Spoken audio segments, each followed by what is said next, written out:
গরমের তীব্রতা বাড়ার সাথে সাথে বেড়ে চলেছে প্রস্রাবে জ্বালাপোড়া, ইনফেকশন অথবা ইউটিআই রোগীর সংখ্যা। প্রচুর পরিমাণে রোগী আসছে যাদের পরীক্ষা-নিরীক্ষা করার পরে দেখা যাচ্ছে তেমন কোনো ইনফেকশন নেই। কিন্তু তার প্রস্রাবের জ্বালাপোড়া ভালো হচ্ছে না। সেটা প্রচুর পরিমাণে পানি খেয়ে, বিভিন্ন ওষুধ খেয়েও ভালো হচ্ছে না।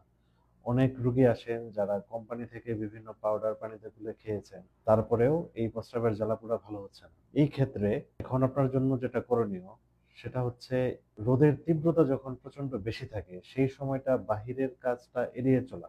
অর্থাৎ 11টা-12টা থেকে দুপুর 3টা পর্যন্ত। এই সময় বাহিরের কাজ যারা করেন তারা কাজ থেকে বিরত থাকতে পারলে সবচাইতে ভালো হয়। পাশাপাশি প্রচুর পরিমাণে পানি, লেবুর শরবত, মাল্টার শরবত এগুলো গ্রহণ করা এবং পেপসি, কোকা-কোলা, মুসি, বিভিন্ন আর্টিফিশিয়াল জুস এগুলো থেকে বিরত থাকা। কারণ এগুলো আপনার কোনো উপকার করছে না।